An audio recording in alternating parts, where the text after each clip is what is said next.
మన ప్రభువును రక్షకుడైన యేసుక్రీస్తు పరిశుద్ధ నామానికి అనుదిన బైబిల్ ధ్యాన కార్యక్రమానికి మనందరినీ కూడా ప్రేమతో ఆహ్వానిస్తూ ఉన్నాం. మన ప్రభువును రక్షకుడైన యేసు ప్రభు వారు మనకు లాక్డౌన్ పీరియడ్లో ప్రతిరోజు కూడా మనము అనుదినము దేవుని వాక్యాన్ని ధ్యానించడానికి, ఆత్మీయంగా బలపడటానికి ఎంతగానో తన ఉచితమైన కృపను మనకు అందించి ఉన్నాడు. అందుని బట్టి ప్రభువును మహిమపడతాం. అయితే ఈ యొక్క సాయంకాల సమయంలో మనమందరం కూడా మన బైబిల్ని తెరచి పరిశుద్ధ లేఖన భాగంలో నుంచి అపోస్తుల కార్యములు 1వ అధ్యాయము 8వ వచనమును ఈ యొక్క దినాన మనము ధ్యాన వాక్యముగా తీసుకున్నాం. నేను చదువుతూ ఉంటాను, మీరందరూ దయచేసి నాతో ఏకీభవించాలని మనవి చేస్తూ ఉన్నాను. అయినను పరిశుద్ధాత్మ మీ మీదకి వచ్చినప్పుడు మీరు శక్తి నొందుదురు గనుక యెరూషలేములోను యూదయ సమరయ దేశముల యందంతటను భూది గంతముల వరకును నాకు సాక్షులై ఉందిరని వాడితో చెప్పాను. అందరూ తల్ల వంచినట్లయితే ప్రార్థన చేసుకుని వాక్య ధ్యానంలోకి ముందుకు నడుద్దాం. సకలాశీర్వాదములు కారణభూతుడైన యేసయ్యా నీకు వందనాలు. ప్రభువా, ఈ వాక్య భాగమును మేము ధ్యానించబోతుండగా నాయన మామూలు మరుగుపరిచి, మనుషులు మేము మాట్లాడుతున్నటువంటి నన్ను మరుగుపరిచి నాయన మీ పరిశుద్ధాత్మ వాక్కును ప్రభువా మాతో కూడా ఉంచండి. ఇక్కడ ఈ యూట్యూబ్ ద్వారా ఎవరైతే చూస్తున్నారో వారికి ప్రభువా, ఇక్కడ పాల్గొన్నటువంటి ప్రతి ఒక్కరికి నాయన నీ వాక్కులకు ఏ వాక్కులు అవసరమై ఉన్నావో ఆ వాక్కుల ద్వారా ప్రభువా నాయన వారు బలపడినట్లుగా, ఆత్మీయంగా ఎదుగునట్లుగా, ఇంకను నీ కృపలో నాయన వారు మీరు అక్కడ పర్యంతరం ఎత్తబడి గుంపులో ఉండులాగున నీ కృపను వారికి మాకును ఉండునట్లు యేసుక్రీస్తు పరిశుద్ధ నామంలో ఈ ప్రార్థన అడిగి పొందుకుని ఉన్నాము తండ్రి, ఆమేన్.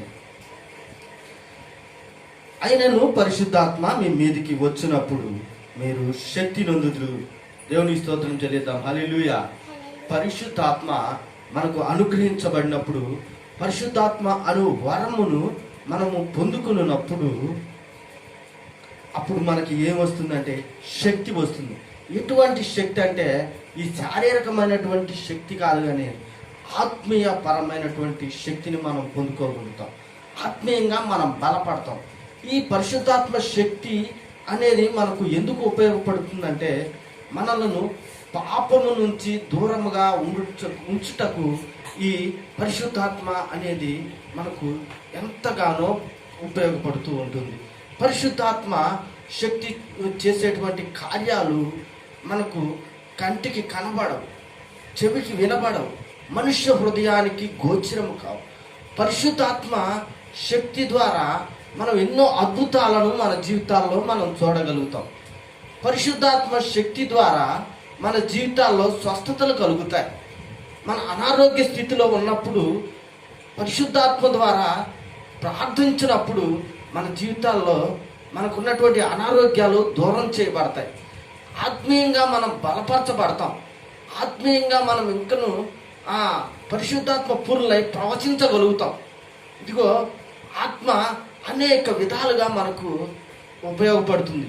చాలామంది ఈ పరిశుద్ధాత్మ గురించి ఎక్కువగా మాట్లాడతారు, కానీ పరిశుద్ధాత్ముడే ఈ రాకడ దినాల్లో యేసు ప్రభు మనల్ని విడిచేప్పటి నుంచి మరలా తిరిగి వచ్చేంత వరకు కూడా పరిశుద్ధాత్మ నడిపింపులోనే మనందరం ఉంటామని నమ్ముతారు, కానీ పరిశుద్ధాత్మ యొక్క కార్యాలను వారు రుచి చూడలేని వారిగా ఉంటున్నారు. చాలామంది ప్రవచనం యొక్క మాటలు అవి అబద్ధాలుగా కొట్టిపారేసేవారుగా ఉంటారు. లేకపోతే భాషలు మాట్లాడుతుంటే అన్ని భాషలు అనేటువంటి ఒక వరం ఉన్నదన్న సంగతి వారు గ్రహించలేక ఉన్నారు. చాలా వేదనకరమైన సంగతి. ఎందుకంటే పరిశుద్ధాత్మ పొందుకోవాలని చాలా మందికి ఆసక్తి ఉండదు. ఇదిగో పేతురు భక్తుడు ఒక మాట చెప్తూ ఉన్నాడు. అదే అపోస్తుల కార్యాలు 2వ అధ్యాయము 38వ వచనాల్లో మనం చూసినట్లయితే, పేతురు మీరు మారు మనస్సు పొంది పాపక్షమాపణ నిమిత్తము ప్రతి వాడును యేసుక్రీస్తు నామమున బాప్తిస్మం పొందుడి, అప్పుడు మీరు పరిశుద్ధాత్మ అను వరమును పొందుదురు. దేవుని స్తోత్రం చెల్లిద్దాం. హల్లెలూయా. ఎప్పుడు పరిశుద్ధాత్మ మనకు అనుగ్రహించబడుతుంది? ఎప్పుడైతే మనిషి మారు మనసు పొందాలి. పరిశుద్ధాత్మ వరమును మనం పొందుకోవాలంటే ముందు మన మనసు మారాలి, మన హృదయ తలంపులు. అప్పుడు వరకు కూడా ఎంతో పాపంలో జీవిస్తున్నటువంటి మనం, పాపానికి బానిసలుగా ఉన్నటువంటి మనము, పాపంలోనే జీవిస్తున్నటువంటి మనము, మన మనసు మారాలి, మన ఆలోచనలు దేవుని వైపు తిరగాలి. యేసు ప్రభువే నిజ రక్షకుడని తెలుసుకోవాలి. యేసు ప్రభువే మన పాపముల నుంచి మనల్ని విమోచించగలడని మనం పరిపూర్ణంగా మన నోటితోనే ఒప్పుకొని అందరి ఎదుట బాప్తిస్మం పొందాలి. దేవుని స్తోత్రం చెల్లిద్దాం. హల్లెలూయా. అప్పుడు మాత్రమే మనకు పరిశుద్ధాత్మ అనేటువంటి వరాన్ని మనము పొందుకోగలుగుతాం. పాప క్షమాపణ నిమిత్తం మనం బాప్తిస్మం పొందాలి. మన పాపములన్నీ ఎప్పుడు క్షమించబడతాయంటే ఎప్పుడైతే నీటి మూలముగా, ఆత్మ మూలముగా జన్మిస్తేనే వాడు ఆ నిత్య రాజ్యానికి, పరలోక రాజ్యానికి వారసుడవుతాడని చెప్పేసి మన యేసు క్రీస్తు ప్రభువారు ఈ భూలోకంలో తన పరిచర్య చేసినటువంటి దినాల్లో నికోదేము వచ్చి అడిగినప్పుడు చెప్తూ ఉన్నాడు, అయ్యా నేను నిత్య జీవం పొందుటకు నేను ఏ మంచి కార్యం చేయవలను అని చెప్పేసి ఆయన అంటాను. ఒకటి నీతి మూలంగాను ఆత్మ మూలంగాను జన్మించితేనే కానీ వాడు తండ్రి రాజ్యమును చూడలేడు అని చెప్పేసి చెప్పాడు. గమనించండి, బాప్తిస్మం అనేది మన జీవితాల్లో చాలా ప్రాముఖ్యమైన విషయం. నీటి ద్వారా బాప్తిస్మం పొందాలి. అందరూ ఎదుట ప్రభువే నిజమైన రక్షకుడు అని ఒప్పుకోవాలి. మన నోటితో మనం ఒప్పుకోవాలి. అది దేవుని వాక్యంలో రాయబడి ఉంది కదా, ఎవడు అందరి ఎదుట నన్ను ఒప్పుకొందురో వారిని నేను తండ్రి ఎదుట ఒప్పుకొందును. ఎవరైతే యేసుక్రీస్తే నిజమైన దేవుడు, యేసుక్రీస్తే మనల్ని పాపముల నుంచి రక్షించగలడు అని అందరి ఎదుట ఆయన యేసు ప్రభువును ఒప్పుకొందురో వారిని మాత్రమే దేవుడు తన తండ్రి ఎదుట ఈయన నా కుమారుడు, ఈయన పరలోక రాజ్యానికి నిజముగా వారసుడు అని ఒప్పుకోగలరు. ఈ దినాల్లో చాలా మంది క్రైస్తవులుగా పిలువబడే వారు రహస్యంగా ప్రార్థన చేయడానికి ఇష్టపడుతున్నారు. అంటే వాళ్ళు బహిరంగంగా యేసుక్రీస్తుని ఆరాధించడానికి ఒప్పుకోవట్లేదు, భయపడతా ఉన్నారు, సమాజాన్ని చూసి వణికిపోతూ ఉన్నారు. గమనించండి, మీరు పరిశుద్ధాత్మ పొందుకున్న వారైతే అటువంటి భయాన్ని మీ దగ్గరికి రానిరు. అటువంటి ఉదాహరణ ఒకటి దేవుని వాక్యంలో రాయబడి ఉంది. అదేమిటనగా, పేతురు భక్తుడు యేసు ప్రభువారిని సిలువ వేయటానికి ఆ రోమా సైనికులు వచ్చి బంధించి తీసుకువెళ్తున్న సమయంలో ఆ యొక్క చిన్న బిడ్డ పేతురుని చూసి, నువ్వు కూడా ఆ యేసు శిష్యులలో ఒక్కడివి కదా అని చెప్పేసి చిన్న పాప అడిగినప్పుడు ఆయన నేను కాదు అని చెప్పేసి అబద్ధం ఆడాడు. ఆ రీతిగా యేసు ప్రభువు నాకు తెలియదు, నేను ఆయన శిష్యుడిని కాదు అని బహిరంగంగా అందరి ఎదుట భయపడిపోయి, ఎందుకంటే ఆయన శిష్యుడని ఒప్పుకుంటే ఈయన కూడా సిలివేస్తారనుకున్నారేమో, ఆయన శిష్యుడని ఈయన కూడా ఒప్పుకున్నాడు అనుకో, ఈయన కూడా ఏదో ఒక శిక్షకు గురి చేస్తారని భయపడిపోయాడు. భయపడిపోయి నాకు ఆయన యేసు ప్రభు ఎవరో తెలియదు, నేను ఆయన శిష్యుడినే కాదు అని చెప్పేసి అన్నాడు. అంతకు ముందు పేతురుని అడిగితే, అయ్యా నీకోసం నేను మరణించడానికైనా సిద్ధంగానే ఉన్నానని చెప్పాడు. అంతకుముందు దేవుడు అడిగితే దేవుడు ముమ్మారు అడిగినట్లుగా దేవుని లేఖనాలు తెలియజేస్తుంది. దానికి రిఫరెన్స్ నేను చూపిస్తాను. యోహాను సువార్త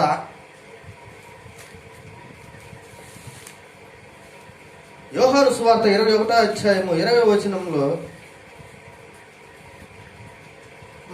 క్షమించండి, యోహాను సువార్త 21వ అధ్యాయము 17వ వచనంలో కింద భాగం చూసినట్లయితే, మూడవసారి ఆయన యోహాను కుమారుడైన సీమోను నన్ను ప్రేమించుచున్నావా అని అతనిని అడుగగా, నన్ను ప్రేమించుచున్నావా అని మూడవసారి తనను అడిగినందుకు పేతురు వ్యసనపడి, ప్రభువా నీవు సమస్తమును ఎరిగి ఉన్నావు కదా, నిన్ను ప్రేమించుచున్నానని నీవే ఎరుగుదువని ఆయనతో చెప్పాను. దేవుని స్తోత్రం చెల్లిద్దాం. హల్లెలూయా.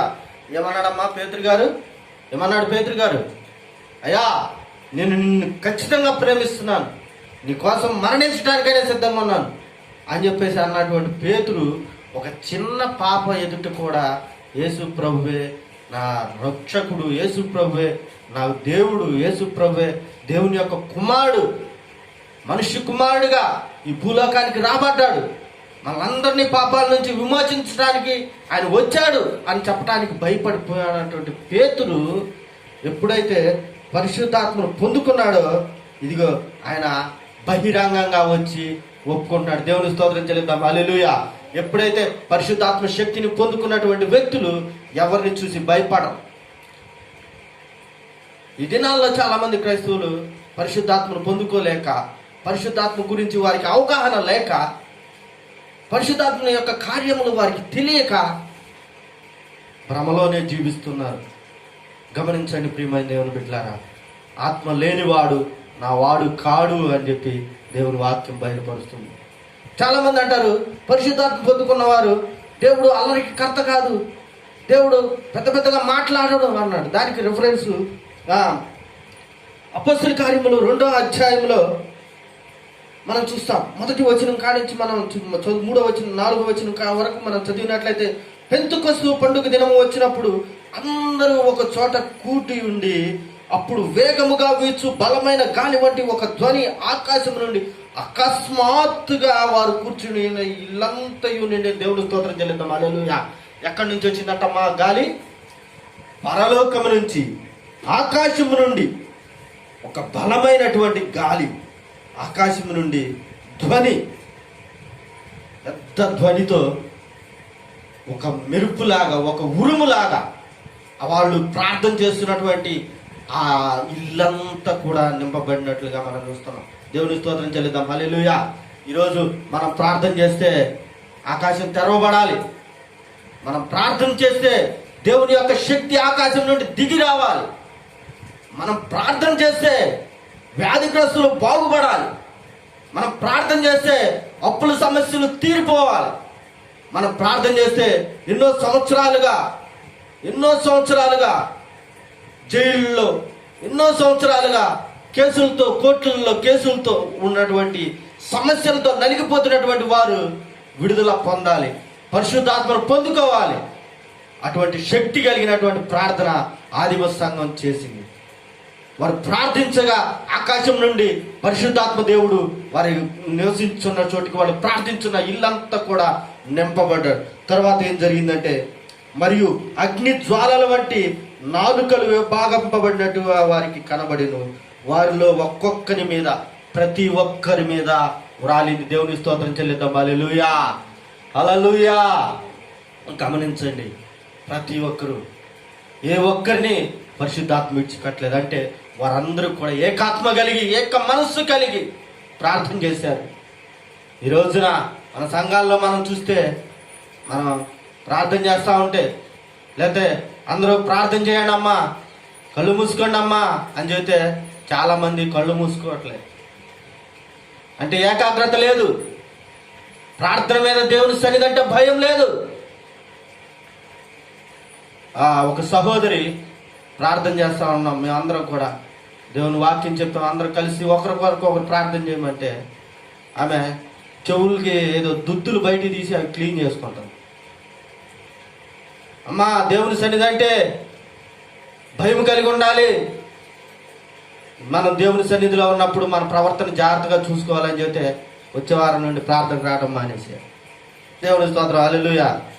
అటువంటి వాళ్ళు దేవునికి అవసరం లేదు. దేవుని కొరకు నిజముగా నిలబడేవాళ్ళు కావాలి. దేవుని సన్నిధి అంటే భయం కలిగిన వారు కావాలి. భయము భక్తి లేనప్పుడు దేవుని సన్నిధానానికి రాకపోయినా మంచిదే. గమనించండి, ఇల్లంతా నింపబడింది. వాళ్ళందరూ ఏక మనస్సు కలిగి, ఏకాత్మ కలిగి ప్రార్థన చేశారు. అందరూ పరిశుద్ధాత్మతో నింపబడ్డారు. అప్పుడు అక్కడ ఏం జరిగిందో చూద్దాం. అందరూ పరిశుద్ధాత్మతో నిండిన వారై ఆత్మ వారికి వాక్శక్తి అనుగ్రహించిన కొలది అన్య భాషలతో మాట్లాడారు. దేవుని స్తోత్రం చెల్లిద్దాం. హల్లెలూయా. అంటే వారికి తెలియనటువంటి భాషలతో మాట్లాడారు. వారందరూ కూడా గొప్ప గొప్ప గొప్ప ఉన్నతమైన చదువులు చదివినటువంటి వారు కాదు. అయినప్పటికీ కూడా దేవుని ఆత్మ నింపబడినప్పుడు వారు అన్య భాషలతో మాట్లాడి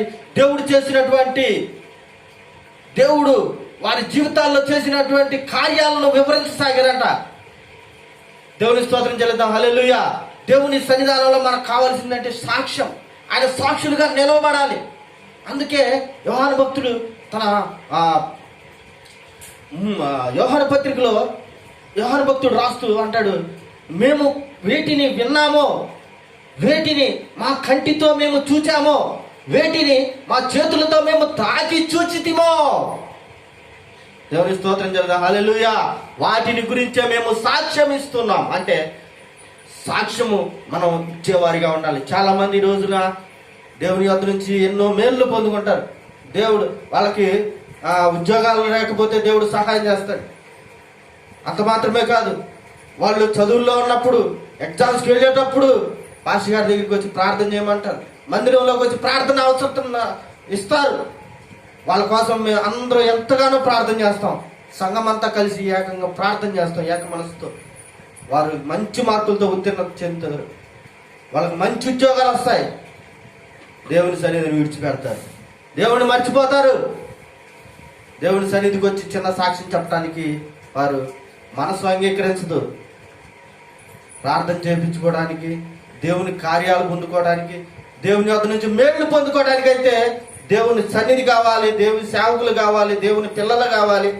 ఆ సంఘ ప్రార్థన అవసరము. కానీ మేళ్ళు పొందిన తర్వాత సంఘం అవసరం లేదు, సంఘ ప్రార్థన అవసరం లేదు. ఈ దినాల్లో చాలా మంది అదే విధంగా ఉన్నారు. గమనించండి.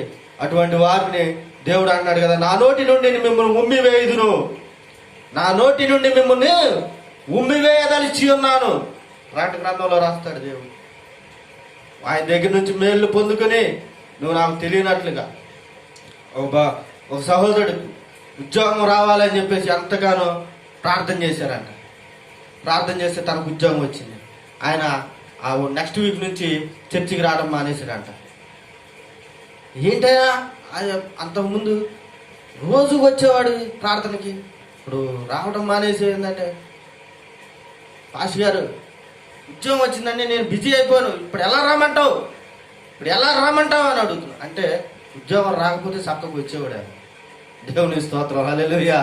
గమనించండి, ఉద్యోగం వచ్చినా రాకపోయినా, ఏమున్నా ఏమీ లేకపోయినా దేవుణ్ణి విడిచిపెడితే అన్నీ ఉన్నా కానీ శూన్యమే. అందుకే ధనవంతుడు అంటాడు, నా ప్రాణమా తినుము త్రాగుము సుఖించుము. అన్నీ ఉన్నప్పుడు దేవుణ్ణి స్తుతించలేదు. కానీ ఆయన ఈ రాత్రే దేవుడు నీ ప్రాణం అడుగుతున్నాడు. ఈ రాత్రి కాల సమయంలో దేవుడు నీ ప్రాణాన్ని అడిగాడు. నువ్వు వెళ్ళిపోయావు. అప్పుడు నీ పరిస్థితి ఏంటి? పరలోక రాజ్యంలో స్థానం సంపాదించగలవా? గమనించండి. ప్రతి ఒక్కరూ మనం దేవుని యొద్ద నుంచి మేలు పొందుకుని దేవుని విడిచిపెట్టి వారిగా ఉండవద్దు. పరిశుద్ధాత్మ శక్తి పొందుకున్నటువంటి ప్రతి ఒక్కరూ కూడా ఎన్నో అద్భుతాలను పొందినట్లుగా దేవుని లేఖనాలు మనకు తెలియజేస్తాను. ఆ కాలమున ఆకాశం క్రింద నుండి ప్రతి జనములో నుండి వచ్చిన భక్తి గల యూదులు యెరూషలేములో కాపురం నుండి ఈ శబ్దము కలుగగా జనులు గుంపులుగా కూడి వచ్చి ప్రతి మనుషుడు తన తన స్వభాషతో మాట్లాడుట విని కలవరపడి అంతటా అందరూ భ్రాంతి నుండి ఆశ్చర్యపడి, ఇదిగో వీరు మాట్లాడుచున్న వీరందరూ గలలేరు కారా? మనలో ప్రతివాడు తాను పుట్టిన భాషతో వీరు మాట్లాడటం మనం వినుచున్నామే, ఇదేమిటి? దేవుని పరిశుద్ధాత్మ పొందుకుంటే, దేవుని పరిశుద్ధాత్మ పూర్ణులైతే ఆశ్చర్య కార్యాలు వీళ్ళందరూ ఆశ్చర్యపోతున్నారు. అరే వీరేంటి, వీరు మన భాషతో దేవుడు చేసినటువంటి కార్యాలను వివరిస్తున్నారు, ఎంత అద్భుతం! అటువంటి అద్భుతాలే నీ జీవితంలో నా జీవితంలో పరిశుద్ధాత్ముడు చేయడానికి సిద్ధంగా ఉన్నారు. మన పరిశుద్ధాత్మ వరాలన్నీ పొందుకోవడానికి కోసం ప్రార్థన చేయాలి. పరిశుద్ధాత్మ ప్రభువా నువ్వు నాకు అనుగ్రహించు, శక్తిని దాయిచ్చేయి. చాలా మంది దేవుని మందిరంలోకి వచ్చేటప్పుడు దేవుని మందిరంలో ఉన్నంతసేపు, లేకపోతే ఆదివారం 1 గంట సేపు మాత్రమే చాలా భక్తిగా ఉంటారు, చాలా భక్తిగా ప్రార్థన చేస్తారు. పరలోక రాజ్యం వీళ్ళ ఇంట్లోనే వీళ్ళ ఇంట్లోనే ఉందన్నట్టుగా చేస్తారు. కానీ తర్వాత వాళ్ళ క్రియలు వర్ణింపశక్యం కాకుండా ఉంటాయి. కానీ వాళ్ళు పరిశుద్ధాత్మ పూర్ణులు కాదు, పరిశుద్ధాత్మ పొందుకున్నటువంటి వ్యక్తులు కాదు. పరిశుద్ధాత్మ శక్తిని పొందుకున్నటువంటి వ్యక్తులు ఎప్పుడు కూడా పాపానికి దూరంగా పారిపోతారు. యోసేపు వలె దూరంగా పారిపోతారు, పాపాన్ని చూసి దూరంగా పారిపోతారు. దేవుని మాటలంటే ఆసక్తిగా ముందుకు వస్తారు. ఒకానొక దినాన యేసు ప్రభు నాకు తెలియదని చెప్పినటువంటి పేతురు ఈ దినాన ఆ ఆదిమ సంఘములో ఒక మూల స్తంభముగా ఆయన నిలవబడ్డాడు. దేవుడు ఆయనకు ముందే చెప్పాడు, నీవు పేతురువు, ఈ బండ మీద నా సంఘమును కట్టేదను. అంటే ఈ బండ అంటే ఆ బండ క్రీస్తు అయ్యారు. అంటే పేతురుని ఉపయోగించుకుని ఒక మూల స్తంభంగా చేసుకుని తన సంఘాన్ని కట్టాలని చెప్పి దేవుని ప్రణాళిక అనాది కాలంలోనే పేతురు పైన ఉన్నది.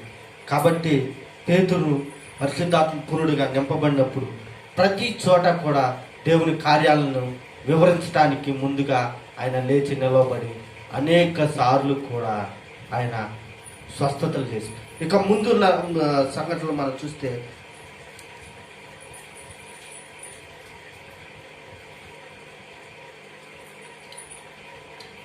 పేతురు భక్తుడు ఆ వీధులలో నడిచి వస్తుంటే వాళ్ళంట వ్యాధిగ్రస్తులు, రోగాల చేత పట్టబడినటువంటి వ్యక్తులు అనేకులు తీసుకొచ్చి వీధుల్లో పడుకోబెట్టేవాళ్ళంట.